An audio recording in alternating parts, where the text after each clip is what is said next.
when I care a little bit about my own performance, that's an easier credit assignment problem because I have better sort of connection between that and the reward. Exactly.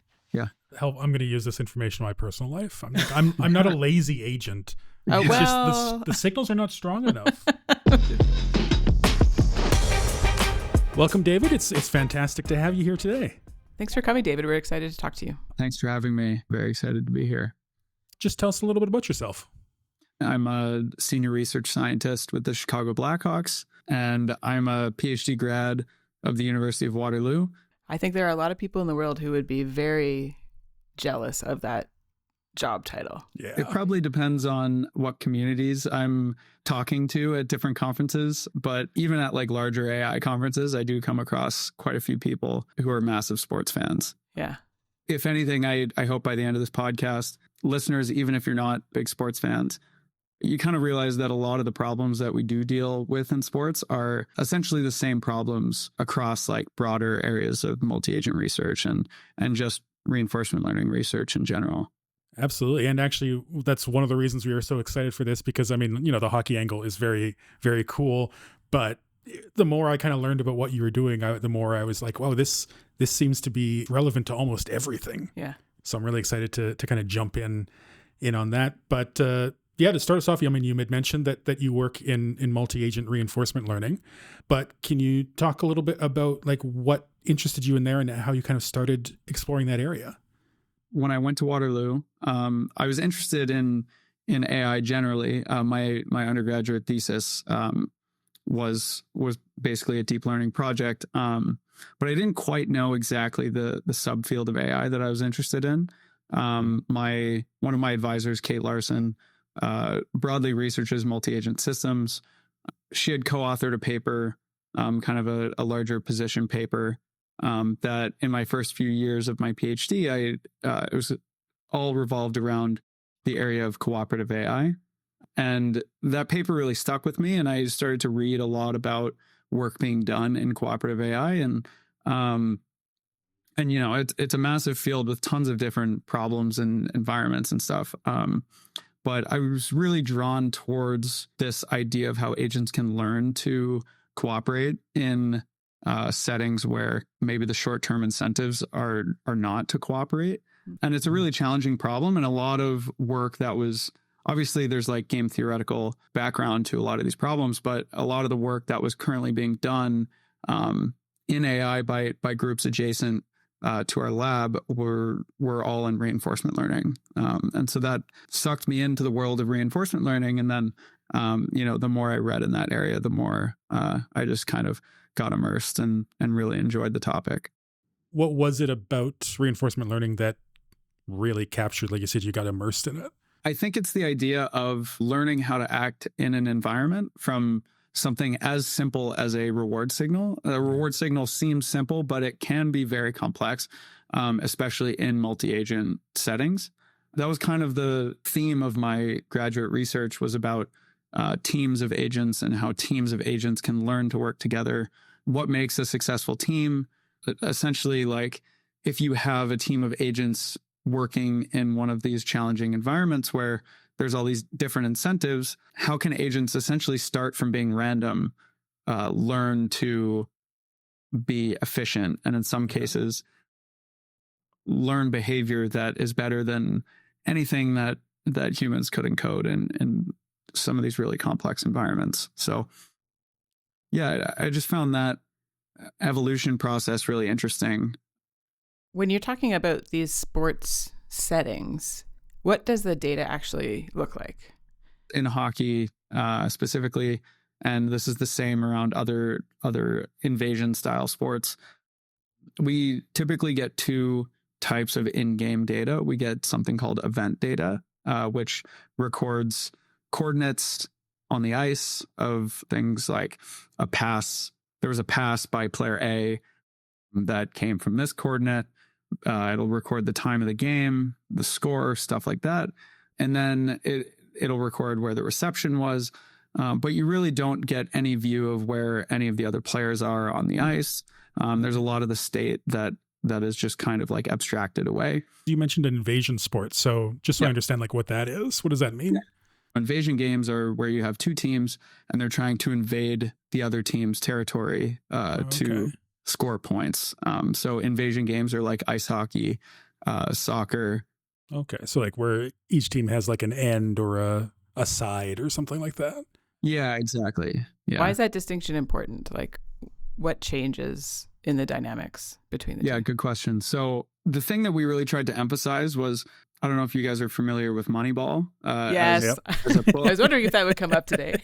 As a book, as a movie, just as a concept, sabermetrics as a concept. But, in the state of sports analytics in baseball has grown immensely over the last few decades, mostly because of the characteristics of the sport, where there is multi-agent interaction in baseball, something like baseball, but it's mostly just between the pitcher and the batter. And then there's some other interactions like sequencing of batters and stuff like that. But for the most part, it's like if you have a third baseman on one team, you would expect their performance to kind of translate to another team, mostly because a play happens and they have to execute some series of actions to get the runner out, something like that. And there's all of these episodic events. And essentially the state of a baseball game can be described by very few number of variables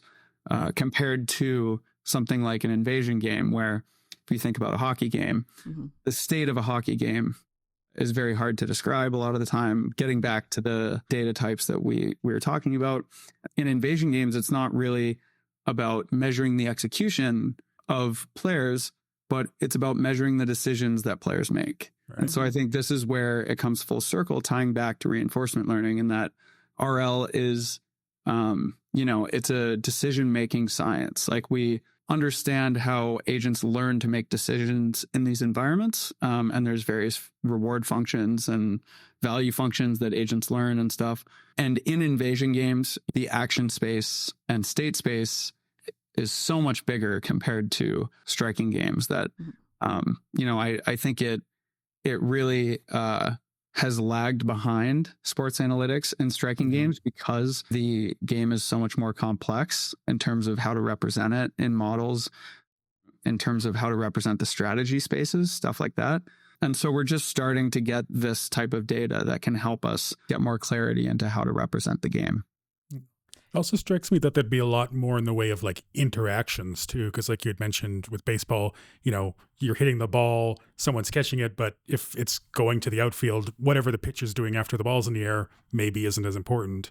With like hockey, even if you don't have the puck, your positioning on the ice affects how everything's going on. Yeah. So sounds messier, to be honest. And the way that two teams interact with each other, I think, is like a huge part of an invasion game, whereas a striking game, like once the ball's into the field, the interaction between the teams is actually pretty small. Yeah. This kind of brings me to the other source of data that we get, that is tracking data. Right now, it's a hardware-based system where players have sensors on their shoulders, and we get the location of all the players in the puck multiple times per second throughout an entire game. When did that happen? Like, when did that come in? I've never noticed that. Yeah, I didn't know that. Yeah, so that was actually implemented during the COVID bubble in 2020. We've essentially had tracking data since then. So going on 5 years now. Sorry, did they start the tracking because of COVID, or it's not related? No, it was just, I think it was just a convenient way because they only had to focus on 2 arenas. I see. Okay. But the tracking system was coming anyways, but it's harder to scale to 32 buildings. But has it scaled to all the arenas now? Yeah. So right now, all of the arenas in the NHL have the tracking system. But right now, the tracking data that we have is just center of mass data. So what center of mass means is we essentially get a 3-dimensional coordinate for all the players on the ice, which represents where their right shoulder is. So if you're watching a game and a camera zooms in on a player's back, you'll see they have it looks like a little tag on their shoulder. I'm watching for that now. Yeah. And then the puck for the last handful of years has a sensor in it too. So sometimes in the broadcast, they'll put a tail on the puck, and it's the same technology. But essentially when we get it, we get 3-dimensional coordinates at any time of the game for all the players on the ice. And I should have asked this earlier, but does every team have access to this data? Yes. So in the NHL, every team has access to the tracking data. And that's a testament to the NHL. I've talked to some people who work in soccer in European leagues, and it's a lot more disparate where teams are tasked with going and collecting their own tracking data. Yeah. So this is more at like the league level then? Yeah. For us, it all runs through the league. So we all get access to the same tracking data set that any other team does. The thing with soccer is there's a lot of tracking data that is done using computer vision in soccer, tracking from broadcast where it's still partially observable because you might have players off screen.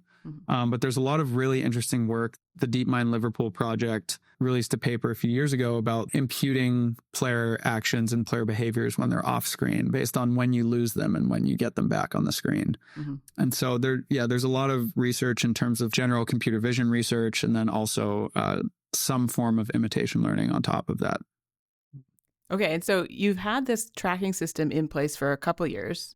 Have you seen changes in the game since this integration? 4 years?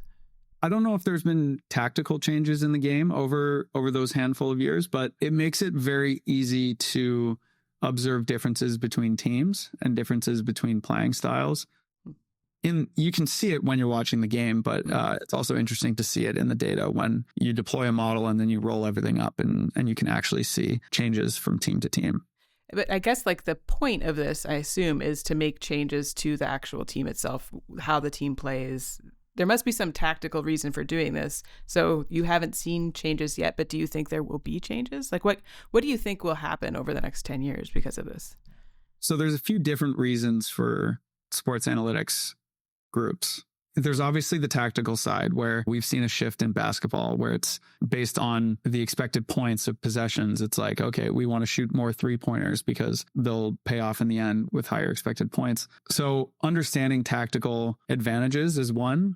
And so I think that will definitely evolve as we understand plays and strategy spaces and stuff.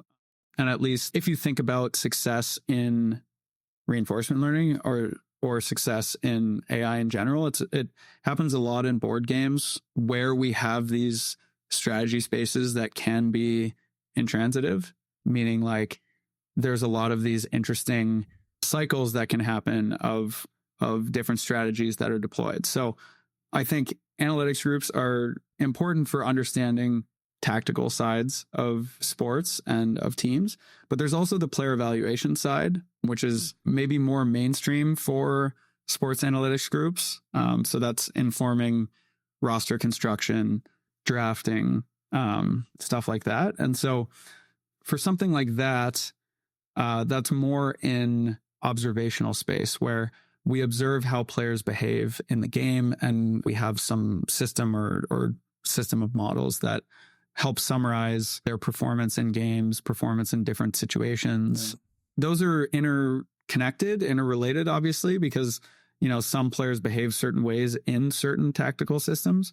At the same time, it's important to make that distinction between, sure, there can be tactical interventions that happen for teams, but there's also this side of like, we want to help our team become the best that they can in terms of developing players and identifying areas for improvement.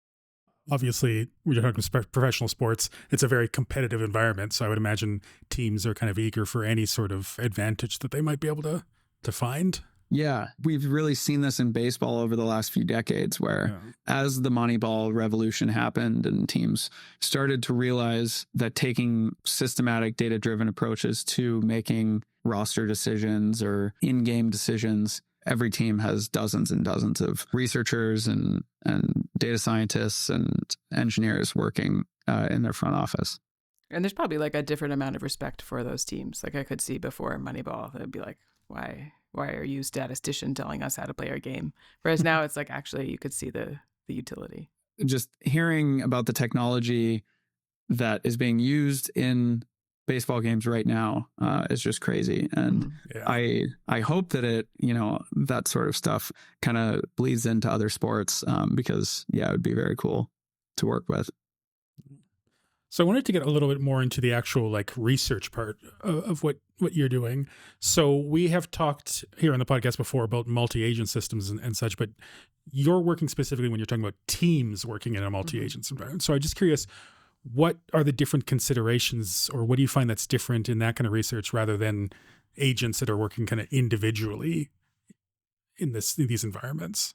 There's a few different ways to structure teams in multi-agent RL. You can have membership to a team, and agents know that they're teammates, but they still optimize for their own individual reward.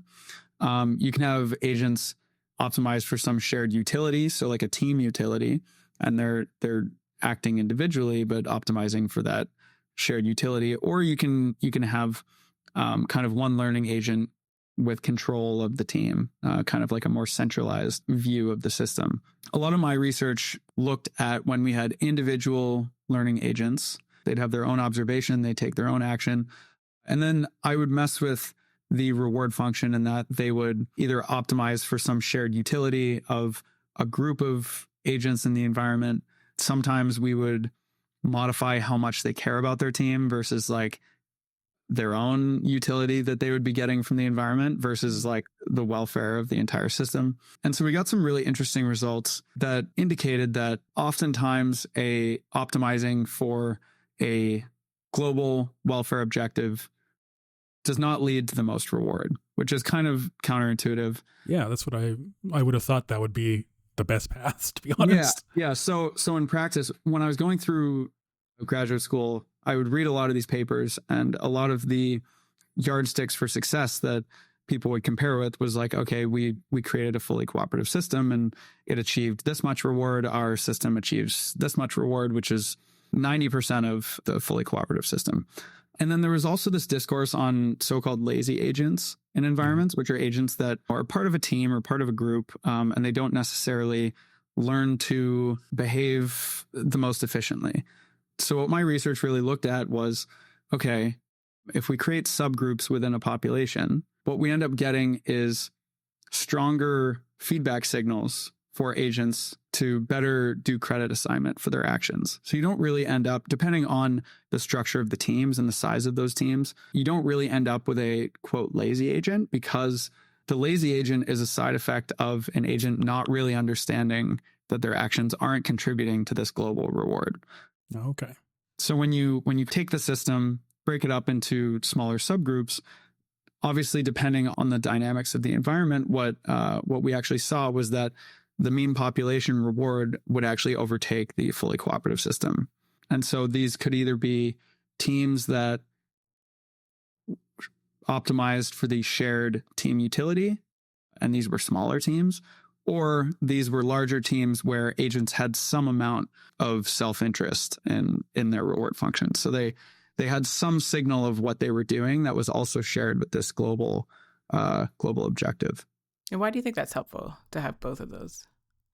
The reason why both of those settings outperform the fully cooperative system is because of this credit assignment problem. So it all comes back to, are you getting strong enough signal from your actions to help inform your future decisions?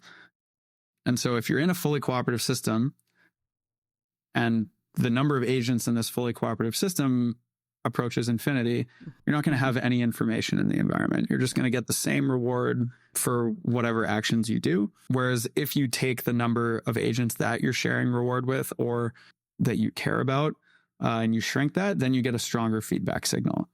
And so a lot of the research we did was trying to understand why that was theoretically, and then also kind of like modifying these dials to try and see like, okay, what are different mixtures of incentives that lead to good outcomes? And then ultimately, towards the end, and this is still ongoing research, but can we actually learn what the right distribution of mixed reward signals is? So how much should I care about myself? How much should I care about a subgroup or the entire system? And can those parameters actually be learned through experience?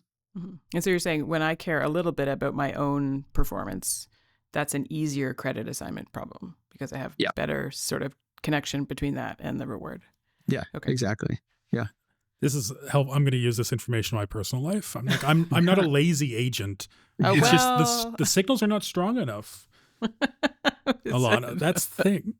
That's arguable. I don't know. Big questions. A lot of that that we just talked about, by the way, yeah, I don't use directly in sports just because we're not really dealing with learning agents in sports. Well, we are, but like it's different. Okay, so that's actually one of my questions was like initially you said, agents start out random, and I was like, I don't think hockey players start out random. Yeah. Have you ever seen like Pee-wee, like 5-year-olds play hockey? I haven't. They're not random. They understand part anyway. So tell, like, does that matter, or do you just sort of consider the system once it's converged or something? I don't know. Does it matter that they're not comparable in that way? You mean in terms of like the research we just talked about versus sports where agents aren't random? Right. Yeah. So obviously, like when we're dealing with learning agents in reinforcement learning settings, they are initialized to be random. However, when we get data with any level of hockey player, they're not random.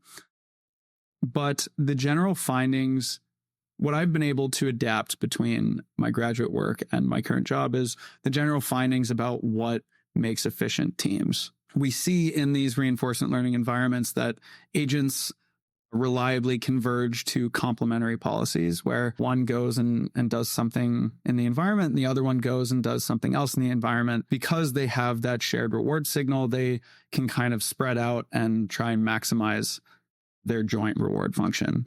And so kind of abstractly speaking in sports, it's realistically like you probably wouldn't want an entire team of players that are only doing the same thing. Or like what even is maximizing reward in hockey? It's a very abstract concept, but it's like, okay, we want to score the most goals.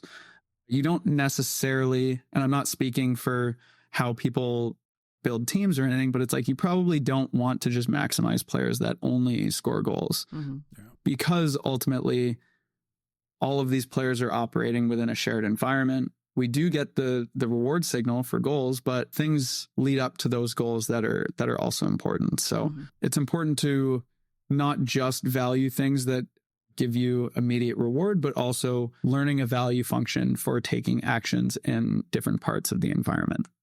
And is that something you have to kind of tailor for each individual agent, or is there a way to kind of have that as a general direction they're all moving in? It would be very difficult to do it for each individual agent or player in this instance. So instead, what you can do is like learn a general value function. So from this big data set of offline behavior, and I'm not necessarily talking about a general value function like how a lot of researchers at the University of Alberta use it. What I mean is like learning one value function from an offline data set. So it's not quite offline reinforcement learning, but it's kind of like some sort of imitation learning where we want to figure out what the value function was for an agent that generated all of this data. And all of this data can come from a bunch of different players or a subset of players. And then we would learn, say, okay, what was the value of a pass from here to here for the agents that generated this data set that we're looking at? Is this inverse reinforcement learning? Yeah. It's closer to inverse reinforcement learning. Yeah. If you're not familiar with that, would be like, what would inverse reinforcement learning be? So you're essentially given a data set of state action pairs, and you want to try and learn the value of states or the value of taking actions in states, essentially like pulling reward back into, at least in this setting specifically, pulling reward back to different state action pairs in the environment, because in a sport like hockey, we only really have reward for scoring a goal. Yeah. So it makes it a really sparse environment. And the idea would be to try and learn the value of different actions in the environment and learn the value of different states in the environment. Mm-hmm. Traditionally, this has been done in sports using probability to next goal. So there's a lot of work in soccer that says, okay, this is the state of the game. What's the probability that your team is going to score the next goal? That's kind of gained popularity over the last handful of years. And when I came into the world of sports analytics, I obviously was also studying multi-agent reinforcement learning. And I kind of looked at this problem as we are trying to learn the value of actions And what's the value of being in a state? The value of being in a state is the expected discounted return of being in a state and then taking whatever policy you're executing afterwards.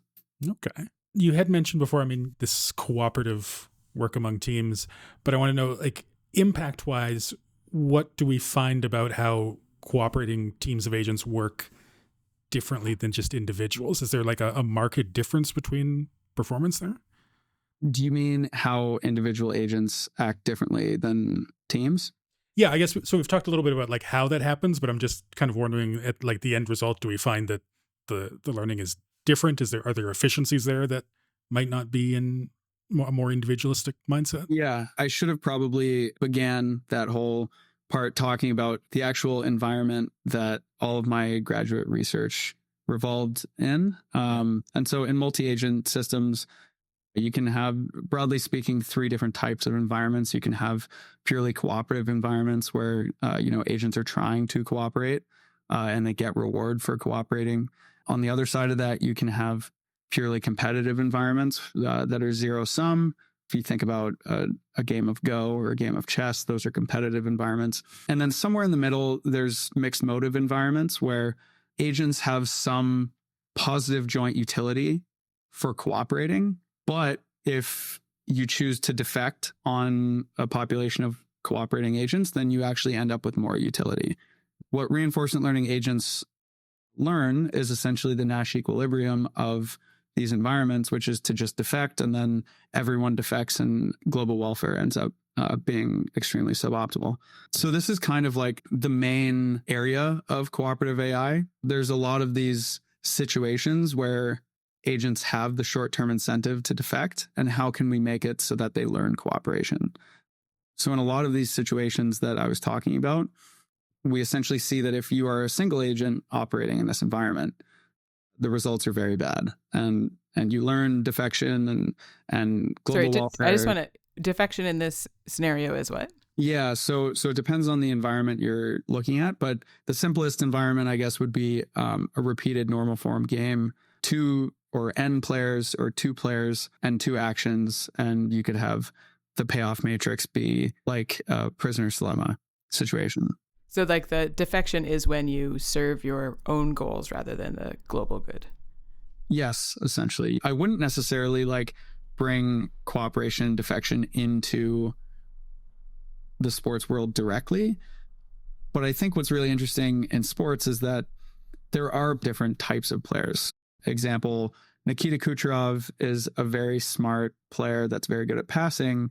Connor McDavid is also very good at passing, but he's very fast. And they might execute different things that lead to successful groups.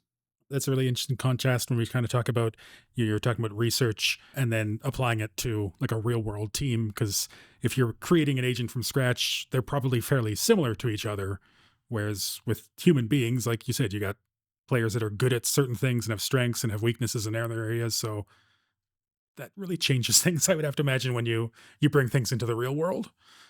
Yeah, for sure. It's interesting because I still very much consider myself doing reinforcement learning research and multi-agent research in general, but I'm not really dealing with the online problem. So I'm not dealing with training agents from scratch and trying to figure out how to best take advantage of a reward signal to learn how to act in an environment. I'm really trying to understand, okay, we have players that operate in different contexts, and trying to figure out how to best evaluate those players, and then also understand at the collective level how teams behave, evaluate teams at kind of different stages of, okay, this is how one team plays, this is how maybe a line on a team plays, or this is how an individual plays. So we've talked a lot about hockey. I love hockey. But I see a lot of what you're talking about today could fit other places too. So what are other places where you see these sorts of patterns of multi-agent cooperative systems showing up? Yeah, a lot of the problems that we work on in sports are general multi-agent AI problems. So problems of cooperation. How do you build efficient teams in the academic literature, in a lot of these papers, people try and give examples of use cases for a lot of these multi-agent algorithms. The most popular one is probably autonomous vehicles. I was just going to ask about it. Yeah. Yeah. It seems like it's a cooperative environment, but there is some sort of mixed incentives in the environment, right? Like if you're trying to minimize time to a destination, it might get very scary if all the cars are trying to eat each other to their destinations.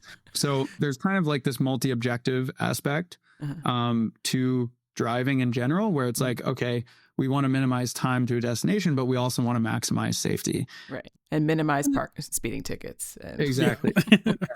And in sports, you know, as I kind of touched on earlier, it's like, okay, we want to maximize goals scored and wins ultimately, but it's like, there's multiple objectives in sports, especially invasion sports. I'm not as familiar with how to build a team in baseball, but it's like in baseball, you want to maximize runs. That was the whole concept behind Moneyball.